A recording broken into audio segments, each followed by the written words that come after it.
Hello दोस्तों, राजवन Singh Mohali gold Gurukul channel में आपका बहुत बहुत स्वागत।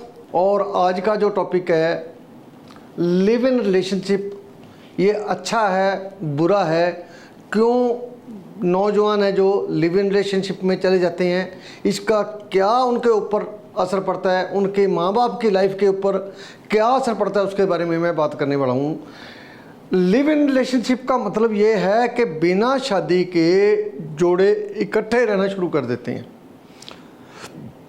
पहले तो यदि हम इंडियन संस्कृति के हिसाब से देखें तो ये एक्सेप्टेबल नहीं है, मतलब हमारे समाज में ये एक्सेप्टेबल नहीं है, लेकिन फिर भी हो रहा है। क्यों हो रहा है, क्या क्या पॉसिबिलिटीज़ है, उसके बारे में मैं ये बात करना चाहता हूँ। नंबर 1 पे जो मैंने लिखा कंपेटेबिलिटी लिखा है, मतलब जब किसी बच्चे की या बच्ची की शादी की बात की जाती है तो सबसे पहले मन में ये डर बैठ जाता है, उनके डर रहता है कि वहाँ जाके मेरी सेटिंग उनके साथ होगी या नहीं, वो मेरे मुताबिक चलेंगे या नहीं, वो मेरे साथ कंपेटिबल होंगे या नहीं, जो ससुराल वाले हैं, लड़के का स्वभाव कैसा होगा, लड़की का कैसा होगा।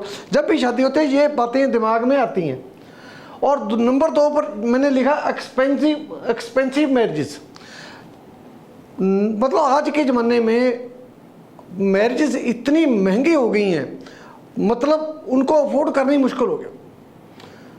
फिर भी कोई गारंटी नहीं कि मैरिज कितनी देर चले।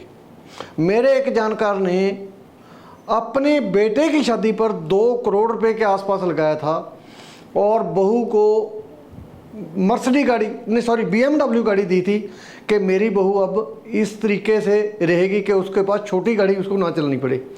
अफसोस ये है कि इतना पैसा लगाने के बाद भी ये पता लगा कि 6 महीने में ही उनका मतलब तलाक वाली नौबत आ गई, एक दूसरे के ऊपर ब्लेम बाजी जो शुरू हो गई है। इस बात से डरते हुए भी कई बच्चे जो हैं इस तरफ चलते हैं कि पहले ही उसका यदि अपने साथी का यदि हमें उसका स्वभाव अच्छा लगे, हमें उसके बारे में पता लग जाए, उसका टेम्परामेंट हमें पता लग जाए, तो फिर मतलब उनको लगता है कि हमें ये काम आसान हो जाएगा। तो ये भी एक कारण है एक्सपेंसिव मैरिजेस। और दूसरा जो है सक्सेस रेट ऑफ मैरिजेस, जैसे मैंने पहले ही बोल दिया कि किसी जो भी शादियाँ हो रही हैं तो बहुत ज़्यादा सक्सेसफुल हैं ये नहीं हम कह सकते, मतलब सक्सेस रेट है बहुत ज़्यादा बढ़िया भी नहीं है। यदि बढ़िया नहीं है तो फिर कहीं ना कहीं डर रहता ही है। यदि जो सक्सेसफुल जो मैरिजेज हैं वो नहीं रहती तो कहीं ना कहीं पर ये बातें भी आ जाती हैं कि इससे अच्छा तो बंदा वैसे ही इकट्ठे रह के देख लिया जाए कि ये हम मेरे साथ ठीक चल जाएंगे या नहीं चलेगा। तो ये भी जो है सक्सेसफुल मैरिजेस का भी ये पंगा है, क्योंकि मतलब टॉलरेंस की ही बहुत ज़्यादा कमी आ गई है बच्चों में, बच्चे सुनते नहीं हैं। जब पहले हमारे मतलब ज़माने के जब शादी होती थी तो माँ बाप अपनी बेटी को ये कह के भेजते थे कि भाई आज तेरी यहाँ शादी कर दी है तो अब वहीं की है, वहीं रहना, तुमने जो मर्जी हो, तुमने अकेले नहीं वहाँ से आना, जब भी आना है अपने हस्बैंड के साथ ही अपने मैके में आना है। लेकिन आज उस ज़माने से और इस ज़माने का ये फ़र्क आ गया कि हमारे में टॉलरेंस ही नहीं रही। माँ बाप भी बच्चों को सपोर्ट करना शुरू कर दिया है, क्योंकि जब हमारे ज़माने में माँ बाप के 5-5, 6-6, 8-8 बच्चे होते थे, अब बच्चे 1-1, 2-2 बच्चे, बच्चों के साथ माँ बाप का लगाव ज़्यादा हो गया। तो लगाव ज़्यादा होने की वजह से बच्चों को लाड प्यार में मतलब ज़्यादा उनको कई बार ऐसा हो जाता है कि वो टॉलरेंस वाला जो गुण है वो दे नहीं पाते। तो आगे फिर अगली पॉसिबिलिटी ये है कि जो बच्ची हैं बाहर जॉब करने जा रही हैं, मतलब अकेला रह रही है, कोई कनाडा जा रहा है कहीं, मतलब इंडिया में भी या इंडिया के बाहर भी जो बच्ची जाते हैं तो कहीं ना कहीं अकेलापन महसूस होता है, उनको अकेलापन महसूस होता है, माँ बाप पास होते नहीं, तो बच्ची कोई ना कोई इस तरीके का डिसीज़न ले लेते हैं। क्योंकि पॉसिबिलिटी है माँ बाप को बिना बताए भी वहाँ ये जो पर्दा है उनका चल जाता है कि माँ बाप को बिना बताए वो लिव इन रिलेशनशिप में रह सकते हैं। मैं सभी को नहीं कह रहा कि सभी रहते हैं, नहीं, जो नहीं रहना चाहते वो नहीं रहते, लेकिन जिसने मतलब इस तरीके का रिलेशन रखना वो कोई ना कोई अपना मतलब जब उसको चांस मिलेगा तो वो रख सकता है। पंजाब के बंदे बेंगलोर में जा रहे हैं, कहीं मद्रास में मेरे साथी, मेरा कोई बंदा गया था वहाँ पर, तो वहाँ जाके मद्रासन के साथ लिव इन रिलेशनशिप में रहा, और जब वो शादी की बात आई तो उनमें बहुत मतलब आके डिफरेंस देखा, उनके रहन सहन में डिफरेंस देखा, माँ बाप को भी परेशानी आई, उनको भी परेशानी आई। पता नहीं, चलो मैं ये नहीं कहता कि उनकी सक्सेस हुआ या नहीं हुआ, लेकिन इस तरीके के जो अकेलापन है उसकी फिजिकल रिक्वायरमेंट लगा लो, उसकी इमोशनल रिक्वायरमेंट लगा लो, अकेला रहना भी थोड़ा कई बार मुश्किल हो जाता है। तो ये मतलब नौजवान एक दूसरे की तरफ अटैच हो जाते हैं, एक दूसरे की तरफ अट्रैक्ट हो जाते हैं। अब ये एक कारण और भी है, losing interest from each other after physical relationship. ये कहा जाता है, इसमें नेगेटिविटी क्या है कि लूजिंग, भाई एक दूसरे में जब इकट्ठे रह लिए तो उसमें वो कहते हैं कि आपस में फिर उनका प्यार नहीं रहता। यार ये बात मेरे को सही नहीं लग रही कि जब एक बार मतलब दो कंपेनियन हैं, जो साथी हैं, इकट्ठे रह लेंगे, फिजिकल रिलेशन बन गए, तो वो कहते हैं उसके बाद उनमें इंटरेस्ट खो जाता है। भाई जिन बंदों की शादी हुई है 50-50 साल, 60-60, 70-70 साल हो गए, वो तो इकट्ठे रह रही हैं, तो इनको क्या प्रॉब्लम आ गई? प्रॉब्लम सिर्फ इनके मतलब मैच मेकिंग में या टेम्परामेंट में आ सकती है। ये एक बात नहीं है कि उनका जब फिजिकल रिलेशन बन गया तो बंदे का लड़की में इंटरेस्ट कम हो जाएगा, ये ऐसा नहीं है। मैं इसको सही नहीं मानता। मतलब ये तो एक बहुत बड़ा बहाना कर दिया हमने कि यार इस तरीके से हो जाएगा, इसको मतलब ये चाहे ये सही भी हो लेकिन इसको सही नहीं मानना चाहिए, क्योंकि जिस बंदे ने अपने किसी साथी से प्यार किया है वो ज़रूरी नहीं कि उसके जिस्म को प्यार करेगा, हो सकता है वो उसके साथ इमोशनल भी अटैचमेंट पूरी उम्र रखे। बात कुछ और होती है, लेकिन उसको घुमा के कहीं ना कहीं और ला के खड़ा कर दिया जाता है।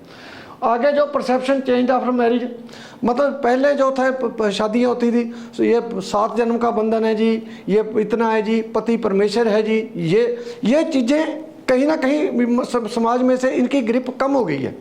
7 जन्म का नहीं, अब तो 1 जन्म भी इकट्ठा निकल जाए तो भी समझो गनीमत है। यदि 1 जन्म सही निकल जाए तो गनीमत रहता है। तो हमें इन बातों में नहीं उलझना, जो हमें ठीक लगे, जो हमारे माँ बाप को ठीक लगे, जो हमारे समाज को ठीक लगे, वो काम हमने करना है। यदि फिर भी आपको किसी को अंडरस्टैंड करना है, इस तरीके से करना है, मैं इसके बारे ना तो मैं ज़्यादा इसकी सपोर्ट करता हूँ और ना इसके ज़्यादा खिलाफ रह सकता हूँ, क्योंकि एक मतलब हमें कोई ना कोई तो ओपिनियन बनाना ही पड़ेगा। और यदि मैं नेगेटिव भी कर दूं तो बच्चे फिर भी रही जा रहे हैं, मेरे कहने का तो कोई उससे।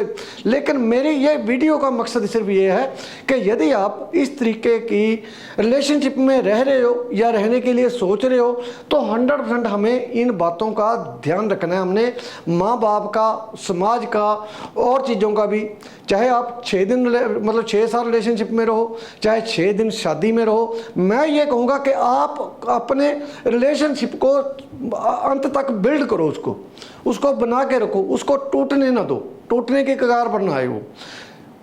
मेरा मतलब यही है कि आप सिर्फ एक दूसरे के साथ फिजिकली अटैच होने के साथ साथ इमोशनली भी अटैच रहो। आपकी एक दूसरे की ज़िंदगी में अहमियत हो तो ये रिलेशनशिप जल्दी नहीं टूट सकता।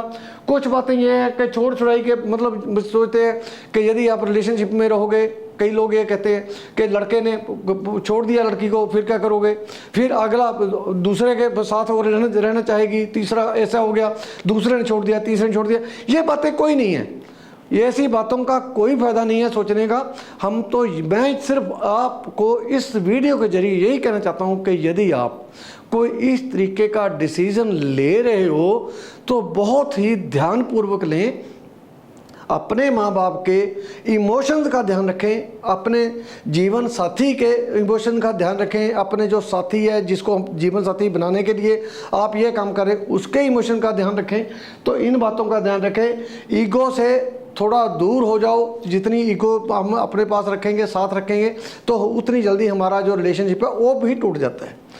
हमने अंडरस्टैंडिंग बढ़ानी है, ईगो को कम कर दें। जितनी हम ईगो कम कर लेंगे उतना हमारा रिलेशनशिप आगे बढ़ जाएगा। हम आगे बहुत उसमें, हमारे माँ बाप भी और हम भी उसमें सुखी रह सकते हैं। दोस्तों आज के लिए इतना ही है। यदि ये वीडियो अच्छी लगे लाइक कर लेना, शेयर करना, चर्चा करना। आप कोई किसी आपके दोस्त को ऐसी वीडियो की ज़रूरत हो, काउंसलिंग की ज़रूरत हो, तो ये काउंसलिंग की वीडियो है, आप उस वीडियो पे चर्चा करके अपने दोस्त को भेज सकते हो, किसी रिश्तेदार को भेज सकते हो। और कोई आपका सवाल हो कमेंट बॉक्स में, यदि नए टॉपिक पर वीडियो चाहिए वो भी आप कमेंट बॉक्स में दे सकते हो। बहुत जल्द एक नए टॉपिक के साथ आपके सामने होऊंगा। तब तक आप इस चैनल को सब्सक्राइब करके घंटी वाला बटन जरूर दबा दो, ताकि इस तरीके की वीडियो जो है आपसे मिस ना हो। गोल्ड गुरुकुल चैनल जो है सिर्फ सोशल मुद्दों को लेके ही बनाया है कि सोशली हमने किस तरीके से लोगों के साथ इंटरेक्ट होना है, किस तरीके से लोगों के साथ अपना जो एक नॉलेज शेयर करनी है, एक दूसरे के साथ नॉलेज शेयर करनी है, इस यही प्लेटफॉर्म है ये। Thank you very much. बहुत जल्द आपके सामने।